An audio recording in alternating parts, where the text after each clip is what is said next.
क्योंकि कर्म के उदय से हो रहा है। तो किस कर्म के उदय से प्रमाद हो रहा है बताओ? किस कर्म के उदय से? तो उदय से नहीं हो रहा है। ऐसा कोई पूछेगा तो उसका क्या उत्तर दोगे आप?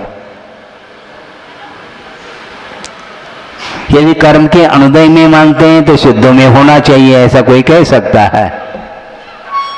उनकी तरफ से हमने तो कही दिया। तो ठीक है, तो कर्म का उदय मान लो, तो किस कर्म के उदय से प्रमाद हो रहा है ये आपको बताना पड़ेगा।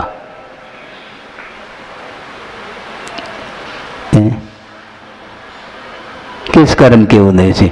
महाराज मौनी कर्म के उदय से। कौन से मौनी कर्म के उदय से? चारित्र मौनी कर्म के उदय से। तो उसमें भी कौन से कर्म के उदय से? बोलो। संजुलन। तो संजुलन के उदय से यदि मानते हैं तो सप्तमादि गुण स्थान में संजुलन का उदय है, वहां पर प्रमाद का अभाव है। तो ऐसी स्थिति में वह प्रमाद औदय कहां सिद्ध हुआ? अर्थ यह है कि वस्तुतः असावधानी का नाम प्रमाद ही ये कहा जा रहा है। हाँ, कुशलेषु अनादर। जो कुशल कार्य है, धार्मिक कार्य है, उसमें असावधानी करना यह प्रमाद माना जाता है।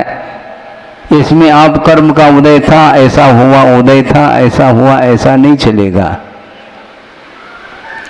क्योंकि इसमें फिर प्रायश्चित दंड की क्या व्यवस्था होगी? क्योंकि जो भी अपराध बन पड़ा है वह कर्म के उदय में अपराध हुआ है, मेरा इसमें क्या दोष है, ऐसा कोई कह सकता है? ऐसा नहीं है ये।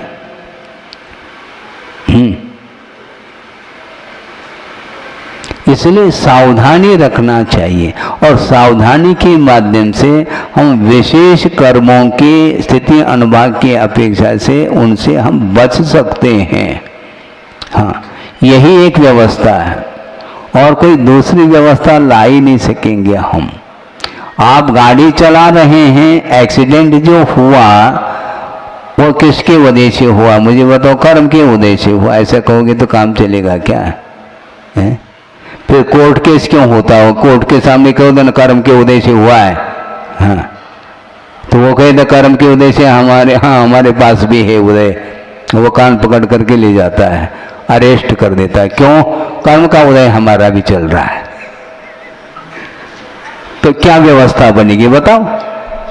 पुलिस यही कहेगी हमारा भी कर्म का उदय है, हम लाठीचार्ज करते हैं। हाँ,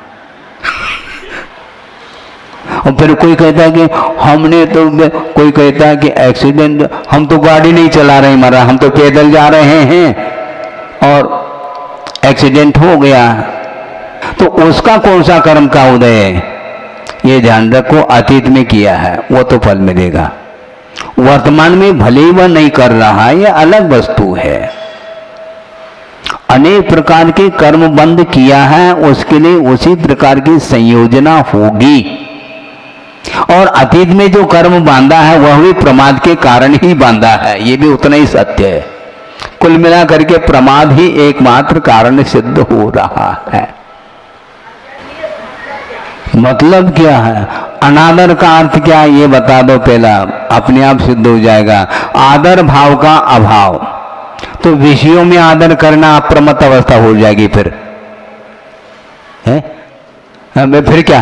क्योंकि आदर भाव का नाम अप्रमत्त अवस्था, तो आदर विषयों में कर रहा है कोई, तो अप्रमत्त होकर के काम कर रहा है। वो क्या कहना चाहो आप बोलो?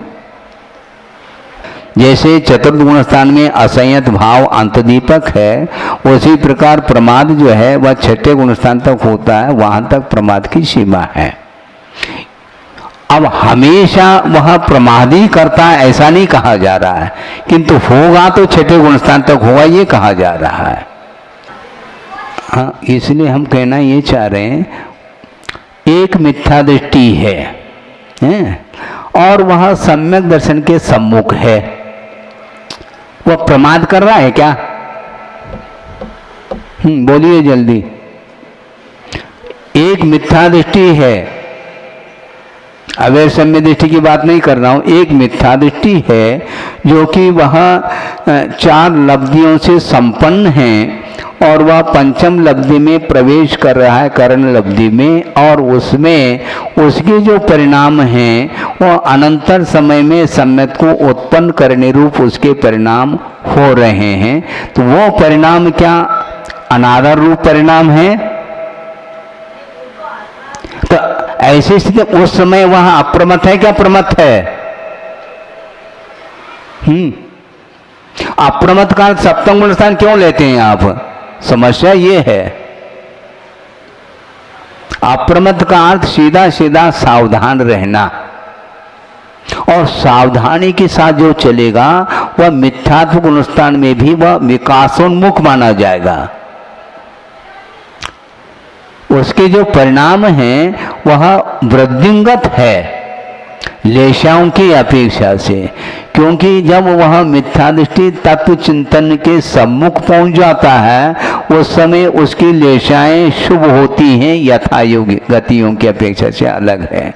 तो वह जागृत है, जागारो कहा सोनेरा वो, इसी से स्पष्ट है वह प्रमादी नहीं उस समय। ये तो इतना तो कम से कम लेकर के चलो ना।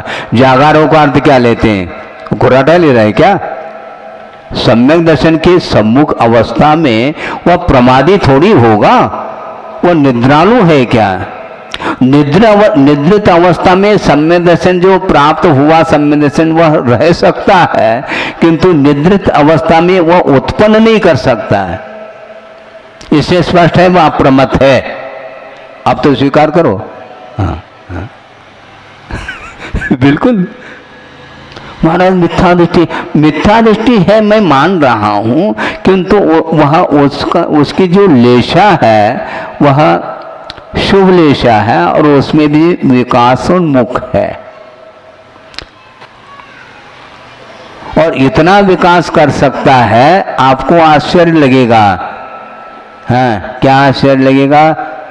हम ये कहना चाहते हैं मिथ्यात्व गुणस्थान से डायरेक्ट सप्तम गुणस्थान जुगवम परिवन्नो एक साथ उत्पन्न करता है। वो क्रम से उत्पन्न करना अलग वस्तु, पहले से चौथे में गया, फिर पांचवें में गया, फिर सातवें में गया, ये क्रम अलग है। किंतु यह एक मिथ्या दृष्टि वह है जो कि वह एक साथ उपशम सम्यक के साथ पंचम गुण स्थान को प्राप्त कर सकता है, अथवा उपशम सम्यक के साथ अप्रमत्त गुण स्थान को डायरेक्ट प्राप्त कर सकता है।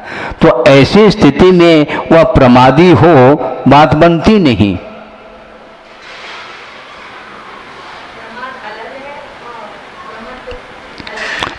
समझ जो यही तो समस्या है। प्रमत्त का अर्थ जिसके अंदर प्रमाद ऑलरेडी है, जो प्रमाद से सहित है वह प्रमत्त कहा है, और प्रमाद से जो रहित है वह अप्रमत्त कहा। प्रमाद अपने आप में यह गुणवाची शब्द है, और प्रमत्त जो है यह द्रव्यवाची शब्द है। जिसके अंदर प्रमाद हो उसका नाम प्रमत्त है। उन्माद और उन्मत्त अंतर है। जिसके अंदर उन्माद है उसका नाम उन्मत्त कहा। इसमें भी अंतर लाना चाहो क्या है? प्रमाद और प्रमत्त में देखो कैसे कैसे अंतर लाना चाह रहे हैं आप लोग। आप सोचो मिथ्यात्व गुण वह कभी भी प्रमादी नहीं हो सकता। तो महाराज प्रथम गुण स्थान में भी आपको अप्रमत्त कहना चाहो क्या? अप्रमत्त का अर्थ क्या लेना चाहते हैं मुझे बताओ। अप्रमत्त यह गुणस्थान संज्ञक शब्द अलग है, किंतु प्रमाद से ऊपर उठना यह कहीं भी बन सकता है। किसी भी गुण अलर्ट होने का नाम यहाँ पर अप्रमत्त संज्ञा दी गई है। इसलिए एक मिथ्या दृष्टि है, और वह यदि कृष्णतम लेशा में है तो उस परिणाम के द्वारा उसके नरकाय के योग्य परिणाम हो रहे हैं। पतन की ओर है वो, और एक उत्थान की ओर है दोनों मिथ्यात्व गुण स्थान में। पकड़ना बहुत कठिन है। कक्षा एक ही है, किंतु एक हीमान और एक वर्धमान। एक ही कक्षा में है और एक फेल होने को है और एक पास होने को है।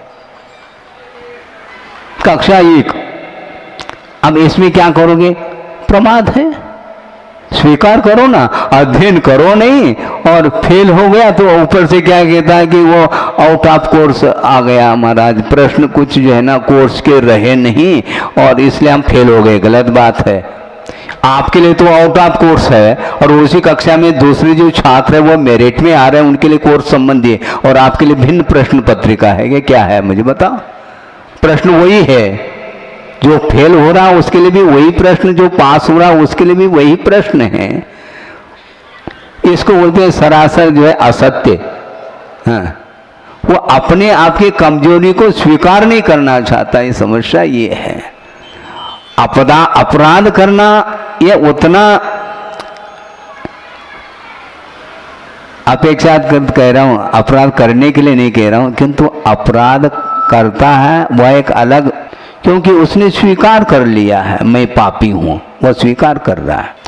सामायिक के काल में प्रतिक्रमण नहीं, क्योंकि प्रतिक्रमण के पश्चात सामायिक में लीन है, वह निरपराध साधक माना जाता है। जो प्रतिक्रमण कर रहा है वह निरपराध नहीं, वो धो रहा है। अपराध को धोने में लगा है। वो कृतदोष निराकरणम प्रतिक्रमण कहा, किए गए दोषों का निराकरण करना, उसका निर्मूलन करना, यह प्रतिक्रमण माना जाता है। इसलिए मिथ्यात्व की भूमिका में भी किसी का पतन हो रहा है और किसी का उत्थान हो रहा है। तो उत्थान जो होगा वह अप्रमत्त दशा का प्रतीक है।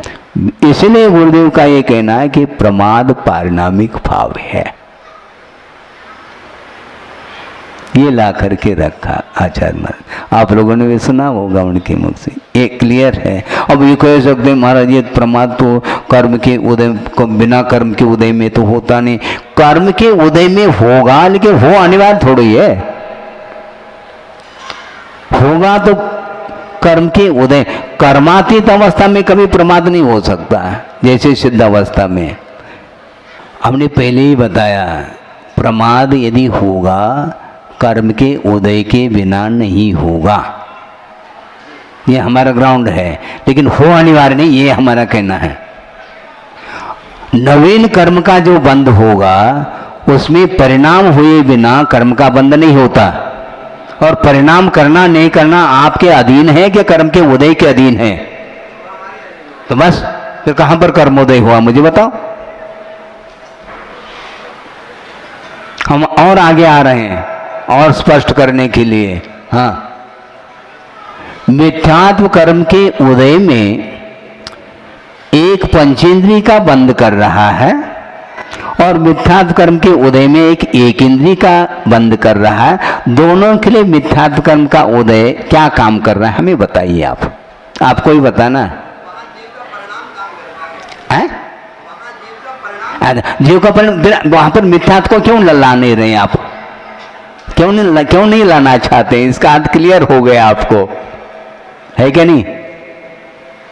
यानी एक इंद्रिय का यदि बंद होगा तो मिथ्यात्व के उदय के बिना नहीं होगा एक, किंतु मिथ्यात्व के उदय में नियामक रूप से एक इंद्रिय का बंद हो नहीं है।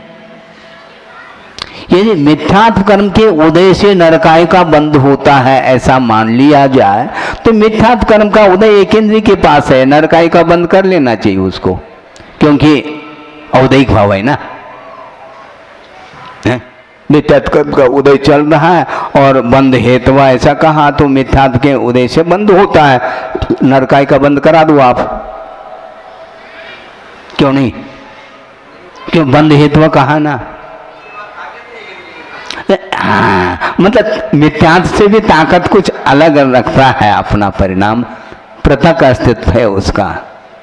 हाँ, अन्यथा हम आपको ये पूछना चाहते हैं कि उमा स्वामी महाराज ने ये जो सूत्र लिखा है उसकी मेरे ख्याल से आवश्यकता नहीं है। कौन सा? बहुआरंभ प्रकृतम नारकस्याशो। क्योंकि ऑलरेडी जब मिथ्यात्व कर्म का उदय है और उसके माध्यम से यदि नरकाय का बंध होता है, इस सूत्र की क्या आवश्यकता है? इस सूत्र को हम निष्प्रयोजन सिद्ध करना चाहते हैं, चलेगा क्या? इसे स्पष्ट है, मात्र मिथ्यात्व कर्म के उदय से नहीं, किंतु मिथ्यात्व कर्म के उदय में यदि अति आरंभ और अति परिग्रह का संचय का भाव होगा, उस समय होगा, ऐसा कहा जा रहा है। इसलिए आचार्य महाराज का ये कहना है, ये जो अष्टम अध्याय का जो प्रथम सूत्र आया है वह एकमात्र उपस्थिति दर्ज कर रहा है। उदय के उपस्थिति बंध के लिए कारण है, किंतु बंद यदि होगा तो जोगा पीड़ित पदेशा ठिदी अनुभागा कसाय दो होती, ये बंद की व्यवस्था है, परिणाम चाहिए ना। इसलिए कषाय की तीव्रता के बिना ये कार्य संभव नहीं है। अनंतान मंदी का यदि मंद स्थिति और अनुभव को लेकर के उदय हो रहा है, उस समय उसकी लेशा में मान लो परिवर्तन और शुक्ल लेशा यदि है तो उस भूमिका में कभी भी वह नरकाय का बंध नहीं कर पाएगा। यह सिद्धांत है। अपने आप उठ लोगे तुम, मिथ्यात्व की भूमिका बहुत जल्दी ऊपर उठ सकते हैं यदि प्रमाद नहीं है तो।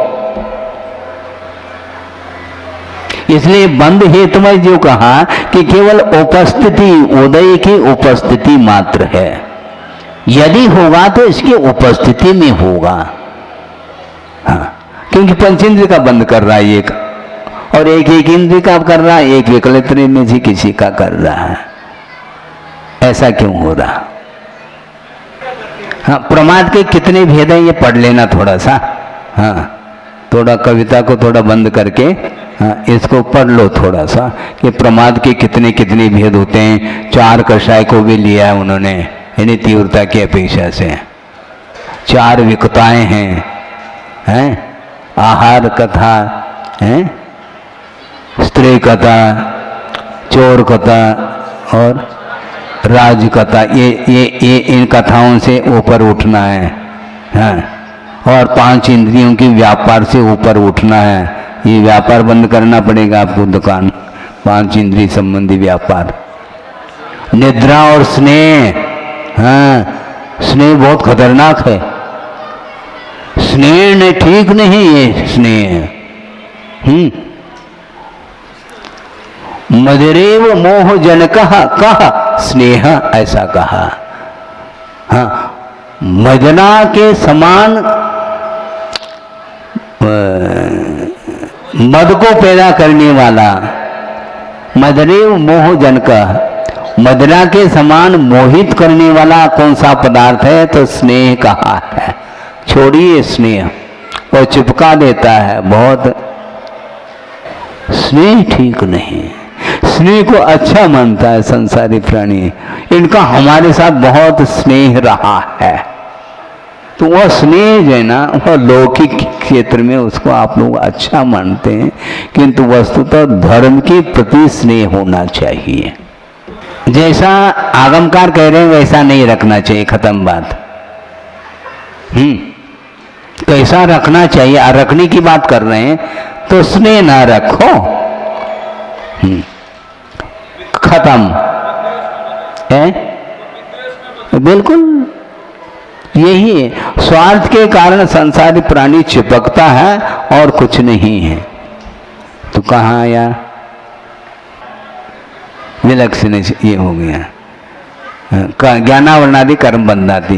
कर्मोदयात, कर्म के उदय के कारण आत्मोपलब्धि लक्षण पंचम गति सुख विलक्षणासु सुर नर नारक आदि चतुर्गतिषु गमनम भवति। और कर्म का जब उदय आता है तो उसके कारण क्या हो जाता है?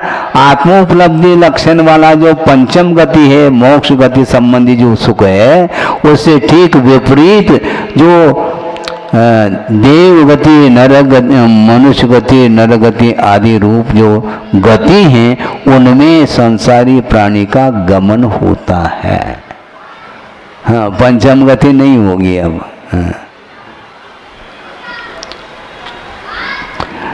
पंचम गति कैसे होती है? पंचम चारित्र लाभाया। पंचम चारित्र हो, यथा क्या चारित्र, तो फिर गमन मोक्ष की ओर गमन होगा, नहीं है तो नहीं। और तपश्च यदि वह इन गतियों में गमन कर लेता है जीव, तो शरीर रहित चिदानंद एक स्वभाव आत्म विपरीत देह भवति। चार गति में से किसी भी गति में गमन हो जाता है जीव का, तो वहां पर क्या मिलता है? गिफ्ट में शरीर मिलता है। हाँ, शरीर प्राप्त कर लो, फिर ततः उसके माध्यम से इंद्रियां प्राप्त होंगी। वो कैसे? अतीन्द्रिय अमूर्त परमात्म स्वरूपात प्रतिपक्ष भूतानि इंद्रियाणि समुत्पद्यन्ते।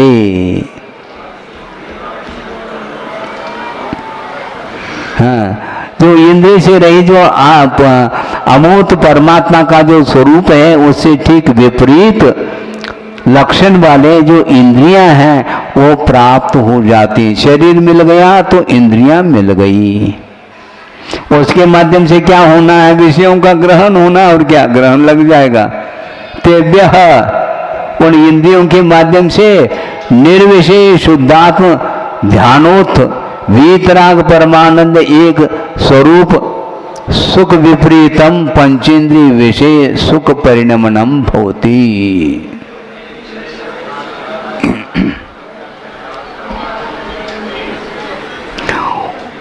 उन इंद्रियों के माध्यम से विषय वैश्विक सुख में परिणमन होता है। वह कैसा है? जो कि वह शुद्ध आत्म ध्यान की से उत्पन्न होने वाला जो वीतराग परमानंद स्वरूप जो सुख है, उससे विपरीत पांच इंद्रिय संबंधी विषय संबंधी सुख में उसका परिणमन होता है, अर्थात वह ग्रहण करता है विषयों को। तेहिद विषय गहनम कहा था। उन इंद्रियों के माध्यम से विषयों का ग्रहण अर्थात पांच इंद्रिय संबंधी सुख में वह परिणमन करना प्रारंभ कर जाता। और विषयों का ग्रहण न हो अथवा उन विषयों में परिणमन न हो जीव का, ऐसा संभव ही नहीं है। पांच इंद्रियों के व्यापार के द्वारा विषयों का ग्रहण होता है, और विषयों का ग्रहण होता है तो राग द्वेष की उत्पत्ति नियम से होती है। और राग द्वेष की उत्पत्ति के माध्यम से राग द्वेष परिणामात कारणभूतात् पूर्ववत् पुनरपि कार्यभूतम कर्मम भवति इति। ये चेन है। हाँ, तो राग द्वेष होता है तो पुनः क्या होगा? पुनः वही रामायण चलेगा। राग द्वेष रूप परिणाम जो कि कारण के रूप में है, उसके माध्यम से पूर्व के समान पुनः कार्यभूत कर्म का आश्रय होता है। इस प्रकार ये चेन चलेगा। जो खलु संसार तो जीवो भावोद होदि परिणामो, ऐसे कुछ कार्य का है। ये सब होता रहेगा। ये गति होगी, गतिमति गदस देहो देहादो इंद्रियाणि जायन्ते, ये होता रहेगा। है? गति को जो प्राप्त है वह निश्चित रूप से शरीर को प्राप्त करता है, उसके माध्यम इंद्रियां मिलती, इंद्रियों के द्वारा विषयों का ग्रहण होता है, और विषयों का ग्रहण होता है तो राग द्वेष की उत्पत्ति, और राग द्वेष की उत्पत्ति के माध्यम से पुनः नवीन कर्म का आश्रय होता है। ये इसलिए आचार्य कहते हैं ये कर्म की जो परंपरा है, बंध की परंपरा और उदय की परंपरा का विच्छेद करना चाहो तो अलर्ट हो जाओ, प्रमाद को छोड़ो, ये कहा जा रहा है। इसलिए प्रमाद क्या कर शत्रु का है उसको, वो तो है, लेकिन सबसे महान यदि कोई शत्रु है तो वह प्रमाद है, ऐसा भी कहीं पढ़ने को मिला है। याद नहीं आ रहा। ये है इसका। इति इस प्रकार रागादि परिणामानाम कर्मणश्च यसो परस्परम कार्य कारण भाव सएव वक्ष्यमान पुण्यादि पदार्थानाम कारणम इति ज्ञात्वा।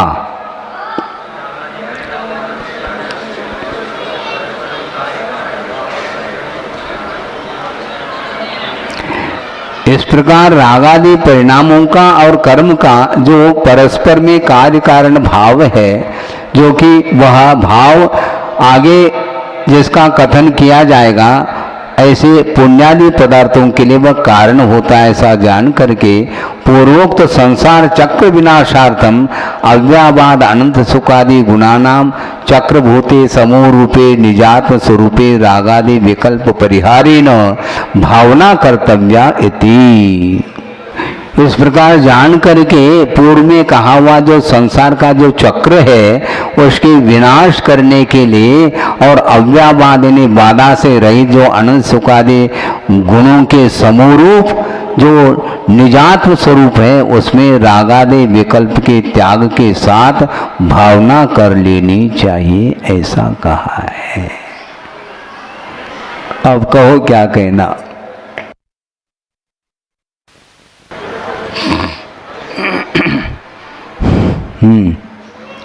अब क्या करना बोलो, इतना विषय हो चुका है, और कोई भी जिज्ञासा हो तो रखो ताकि थोड़ा सा और विषय मिल जाए।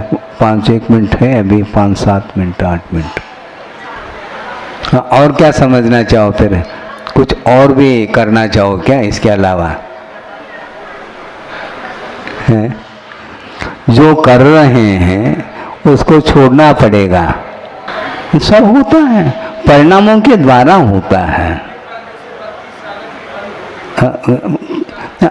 परिणाम हमेशा एक से नहीं रहते और परिणामों के कारण उसमें तारतम्य बना रहता है, उतार चढ़ाव बना रहता है, उसके कारण उसका उत्थान पतन होता रहता है। हाँ, कभी प्रमोशन हो जाता, कभी डिमोशन होता है, ये होगा, ये परिणाम की बात है सब जगह। कुछ अपवाद अलग है जहाँ पर नहीं होता है। हाँ, बिल्कुल, हाँ होगा। उदाहरण हर जगह घटित करके दिखाएं तभी हम मानेंगे क्या? जब ये आयु कर्म में उत्कर्षण अपकर्षण की चर्चा आगम में है और होता है, कैसा होता है एक आध उदाहरण दे करके दे दिया, ऐसा होता है। हाँ, बहुत अच्छा, हमने समझ लिया आपके आशय को। मूल ये है,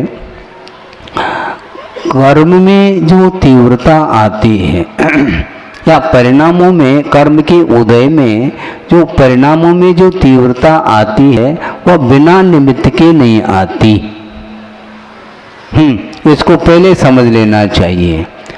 समझने के लिए कोई भी व्यक्ति, किसी व्यक्ति विशेष को लेकर के विषय नहीं दिया जा रहा है, कोई भी व्यक्ति मान लो प्रभु के चरणों में बैठ करके पूजन अर्चन आदि कर रहा है, ठीक है, उस समय उसके कैसे परिणाम है? और वही व्यक्ति यदि मान लो टेलीविजन के सामने बैठा है तो वही भाव रहेंगे उसके? अंतर क्यों आया? परिवर्तन हुआ क्या नहीं? तो आपको परिवर्तन कर लेना चाहिए, तो क्रोध की उदय ना होगी। मतलब दिमाग चलता है बच्चों का भी। छोटे अवस्था में कोई व्यक्ति डांटता है, खेल कूद करते रहते तुम हैं, थोड़ा पढ़ाई किया करो, वो हमेशा डांटने की उसकी आदत है, तो अपन क्या करते हैं? हाँ, वो आने लग गया तो मान लो अपने उनसे जो बड़े हैं उनके पास जाकर के बैठ गए। अब बड़ों के सामने वो डांट नहीं पाएगा, खत्म। नौकर्म को परिवर्तित कर दिया, पिताजी के सामने बैठ गए तो वो अब थोड़ी बड़ा भैया उतर है, आओ आप पिताजी के सामने तो डांट नहीं पाएंगे, वो पक्की बात है। ये जो चतुराई है उसमें भी काम कर रही है, तो उसी प्रकार आपका दिमाग काम करना चाहिए ना। संश्लेष परिणाम क्रोध आने की संभावना है, तो किसको लेकर के क्रोध आ सकता है उसको समझ करके उससे हटो आप। क्योंकि कर्म जो फल देता है वह किसी न किसी निमित्त को लेकर के देता है। उन निमित्तों से बचने के लिए कहा है। और अभी भी आप बचे हैं धूप से, हैं? धूप में बैठेंगे तो फिर उदीर्णा होगी, क्योंकि ठीक विपरीत यदि कर्म की उदीर्णा होगी तो उस उदय का कोई प्रभाव नहीं रहेगा, बल्कि वह शांत हो जाएगा। निद्रा भंग करना है, नींद आ रही मान लो, है बहुत नींद आ रही, बस लेटने की देरी है, लेकिन कह दे कि वहां पर एक बड़ा सर्प बैठा है, तो अब नींद उड़ गया। कैसे उड़ गया हमें बता दो ना। अभी तक तो नींद सता रही थी, अब वो नींद क्यों सता नहीं रही, अब भय सता रहा है, तो कोई न कोई उसका विपरीत जो है तत्व आया हुआ है। अब भय मुक्त होना चाहो तो उसका प्रबंध कर लो, फिर तो सर्प को वहां से निकालो, तो फिर बाद में जो है ना निश्चिंत होकर के हम सो पाएंगे। तो प्रत्येक कर्म का यदि मान लो फल मिलता भी है तो वह भिन्न भिन्न निमित्त को लेकर के मिलता है, इसलिए निमित्तों से बचने के लिए कहा है। दूसरी बात यह है कि जीव को कथनचित हम परिणामी घोषित करते हैं, तो ऐसी स्थिति में अज्ञानी जो जीव है वह निर्विकार स्वसमिति के अभाव होने पर पाप पदार्थ का और पापाश्रव और पाप बंध इन तीनों का वह कर्ता होता है। पाप पदार्थस्य और आश्रव बंध पदार्थस्य पदार्थयोश्च, पाप पदार्थ का भी कर्ता और आश्रय और बंध पदार्थ का भी कर्ता होता है। और कदाचित मंद मिथ्या तो उदय न दृष्ट श्रुत अनुभूत भोगाकांक्षा रूप निदान बंदे न भावी काले पापान बुंदी पुण्य पदार्थस्य अपि कर्ता भवती। और मान लो कदाचित मंद मिथ्यात्व का उदय हुआ तो देखे गए सुने गए अनुभव में आए गए जो विषय हैं भोग, उनकी आकांक्षा रूप निदान बंद के साथ भावी काल में पापान बंदी पुण्य पदार्थ का भी कर्ता हो जाता है। अब देखो कषाय का मंद तो किया है या मंद हो गया तो उसके माध्यम से वह पुण्य पदार्थ का कर्ता नहीं होता, किंतु निदान के साथ यदि चल रहा है तो पापान बंदी पुण्य पदार्थ का कर्ता सिद्ध होता है। पानी फिरने वाला है, पुण्य का अर्जन तो कर रहा है, इसी को बोलते हैं बाद में पुनः डिमोशन होगा उसका। अभी पुण्य का कर्ता हो गया, थोड़ा ऊपर उठ जाता है, पुनः वापस उसका पतन हो जाता है। यस्तु ज्ञानी जीव स निर्विकार आत्म तत्व विषय या रुचि तथा परिचिति निश्चल अनुभूति इति अभेद रत्नत्रय परिणामेन संवर निर्जरा मोक्ष पदार्थानां कर्ता भवति।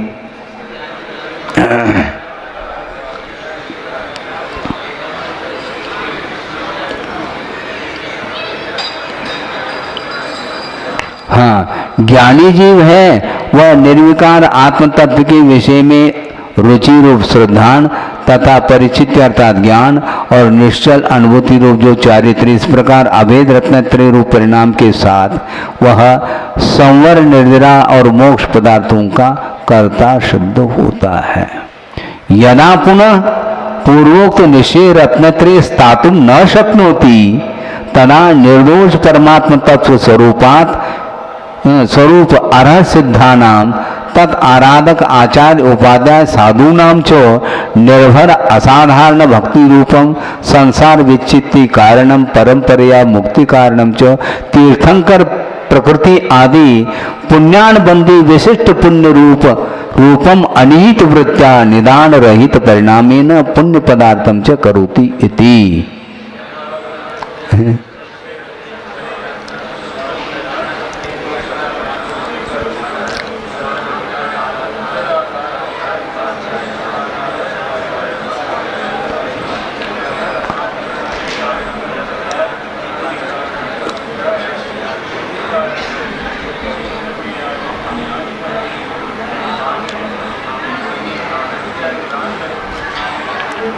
हाँ, पूर्व में जिसका वर्णन किया है ऐसे निश्चय रत्नत्रय में ठहरने में जो असमर्थ है, वह निर्दोष परमात्म तत्व के स्वरूप जो अरहंत परमेष्टि और सिद्ध परमेष्टि इनकी और इनकी आराधना करने वाले आचार्य उपाध्याय और साधु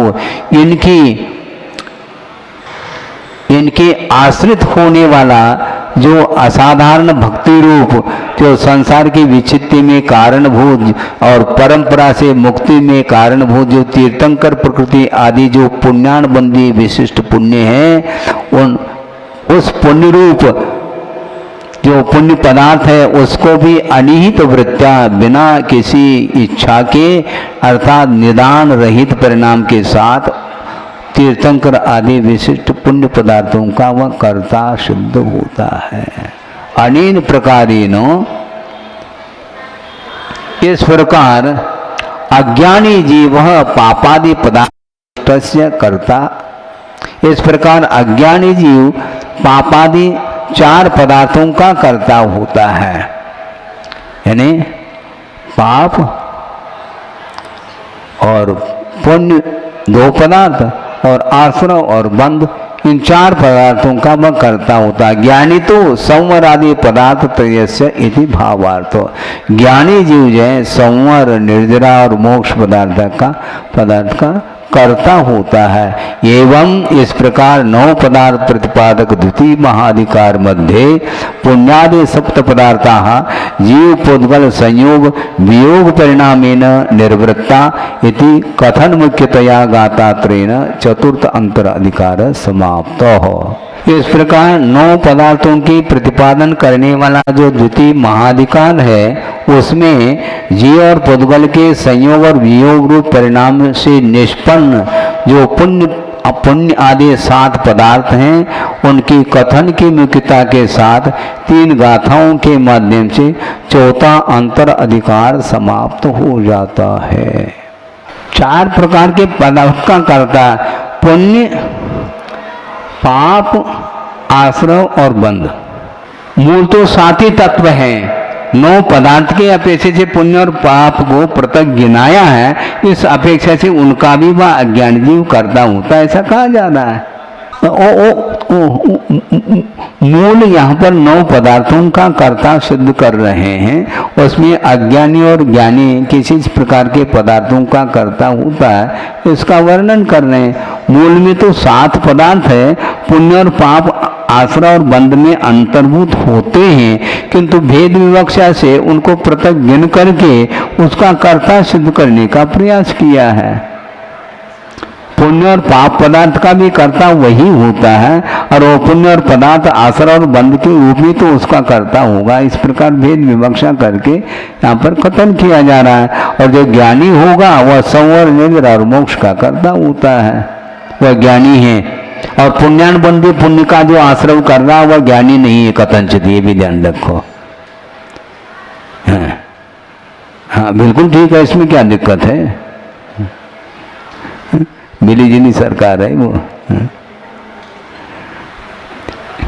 क्योंकि शुभोपयोगात्मक जो परिणति है उसके माध्यम से पुण्यानुबंधी पुण्य का कर्ता सिद्ध होता है, वो